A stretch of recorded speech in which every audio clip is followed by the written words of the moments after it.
Hey guys, Everything Apple Pro here, and as you guys know, iOS 8.1.1, which was just recently released, is no longer able to be jailbroken. So sadly, a lot of people are getting brand new devices with the latest firmware, iOS 8.1.1, or you may have updated on accident. Either way, in this video, I'll show you guys how to downgrade iOS 8.1.1 back down to iOS 8.1 and jailbreak untethered using the latest version of Pangu. And I'd also like to add that this process is exactly the same for iPhones, iPads, or iPod Touches. Basically, any device that is capable of 8.1.1 is capable of being downgraded to 8.1 by using this video. So iOS 8.1.1 is a great firmware. It incorporates a lot of new fixes, however, it's just not able to be jailbroken yet, and although it has been jailbroken already, that's not going to see a public release. So in this video, I'm just going to show you an A to B process, how to downgrade and then jailbreak using Pangu. And it's very easy, but this is very time sensitive. I mean, at the moment of making this video, it's possible to do this, but it's very possible that Apple will patch this very soon and you'll no longer be able to do this. So just a little disclaimer. Now you guys will need to download a couple things to your desktop, and it's a very simple process. I mean, I'll stay with you guys throughout the entire process to make sure you go through it just fine, but I just want you guys to know that there is a possibility this will not work in the future. Anyways, let's go ahead and head over to my desktop, and before we do that, I just want to show you guys I am running the latest 8.1.1 firmware on my iPhone 5. As you guys can see, 8.1.1, and I'm going to be downgrading it to iOS 8.1. Okay, so now that I'm on my desktop, now this works on both Mac and Windows computers, I'm going to be showing you guys how to do this. Now you will need to download two things, and that's your iOS 8.1 firmware that you will be downgrading to for your individual device and the latest Pangu jailbreak. And all links can be found down below in the description, or just click on this annotation right here.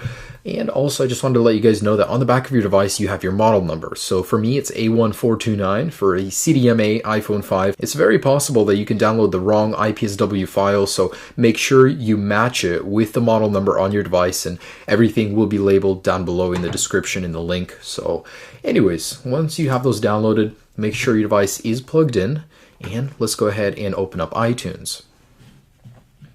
Okay, so inside of iTunes, I want you guys to do one thing before attempting any of this, and that's back up your data. So, this method that I will be showing you guys, it actually preserves all of your data. I mean, as far as I know, it worked for me. However, I just want you guys to know that sometimes accidents happen, and it's good to have that reassurance that all of your data is backed up. You never know what could happen. Even though this method does preserve your data, sometimes it won't work for everybody, and I'm going to show you an alternate method as well that could work. Anyways, so, on a Windows computer, you're going to hold the Shift key and left click. On a Mac, I'm going to hold the Option key, and I'm going to left click check for update. I know it sounds weird that we would be updating to iOS 8.1 from iOS 8.1.1, but that's just how it works. Anyways, so I'm going to go ahead and select it, and we're just going to update from a newer firmware to an older one. And I'm going to verify, select update, and the process will begin. So I was experiencing trouble on one of my other computers doing this, so I swapped over to my MacBook and it works flawlessly. I don't know why that is, but sometimes if you guys are experiencing troubles, you can fix it just by swapping computers from a Mac to Windows or just an alternate computer. But anyways, I found that that little trick could help a lot of people. And like I said, for some people, the update method will not work. You'll have to fully restore your device to downgrade to 8.1. And in that case, it still works. It's just all of your data will be erased. Anyways, as you guys can see, it is currently downgrading to 8.1 via the update method. And if you guys are confused at any point, just click down below in the description. The link in my article will explain everything in a more precise manner. So anyways, once this is done, I will be right back. Hey, and guys, if at any point this video is no longer working, because right now, even though 8.1.1 is out, Apple is still signing 8.1. In the description, in the article, I will make sure to highlight that this no longer works, so you guys don't waste your time or mess up your device attempting this on a device that wouldn't work. So, make sure to read the article. It'll tell you guys everything you need to know. And as for the jailbreak after this, if you guys aren't familiar with jailbreaking, it's just a way to free up your device. It's really simple to do, and I'll be showing you guys how to do that as well. It's just a one-step click, and it's a very stable release. Okay, so once this is done, I'll be right back. Okay, my device has finished restoring, and as you guys can see, iTunes will immediately tell you that iOS 8.1.1 is available for download, but disregard that, we just came from there. And in a moment here, we should be running iOS 8.1. And again, this is my iPhone 5. I'm still amazed that this method is still working. I mean, Apple usually closes the signing period very soon, but anyways, in general,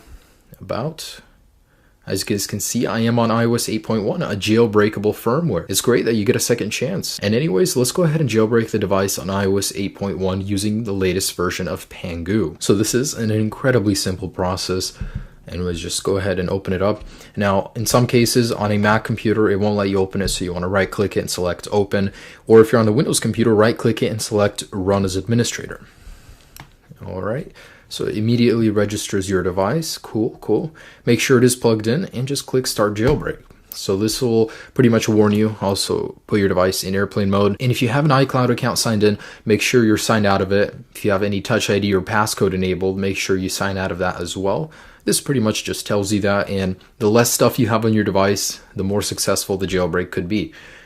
Anyways, already did all that, and it begins the jailbreak on its own. So this takes about 5 to 10 minutes. Don't touch your device, don't use anything on it, just set it aside during this process. Now, a lot of people ask me, does jailbreaking your device make it slower? And in and of itself, a jailbreak will never make your device slower unless it's really old and unless it has a ton of stuff on it. I'm talking about gigs and gigs of data, and if you install a lot of tweaks, you could see a performance hit as well if they're running simultaneously. But in general, jailbreaking is a great way to free up your device and add some functionality, extra functionality and customization to it. Generally, it's a very positive reaction, and just the amazing things you can do with it make it worth it. If you guys want to check out more things you can do with it at the end of this video, just click on one of the tweak videos and you'll see more awesome tweaks and things you can do on the iOS 8 jailbreak. Alright, so as soon as the jailbreak completes, your device will restart. It should only restart about once. And okay.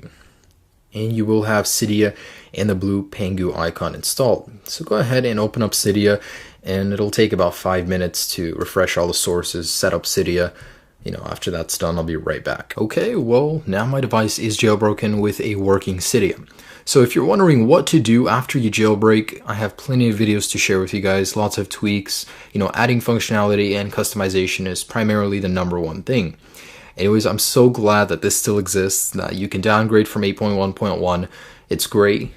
Take advantage of that right now. If you do receive a new device, make sure to downgrade it as fast as possible because this won't be around forever. And just a couple troubleshooting tips. So if you guys are experiencing any sort of trouble, first off, you need to read the article down below because it will explain just about everything to you.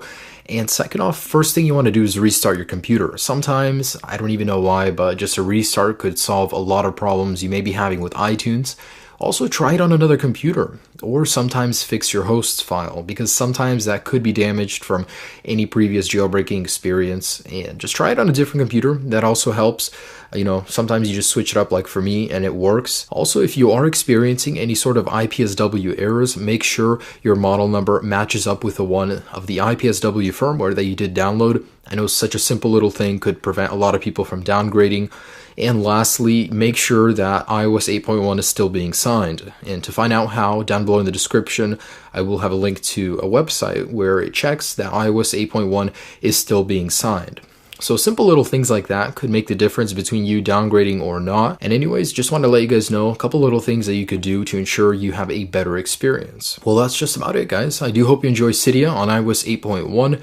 After downgrading from iOS 8.1.1, enjoy the jailbreak, guys, and have a great day. Peace.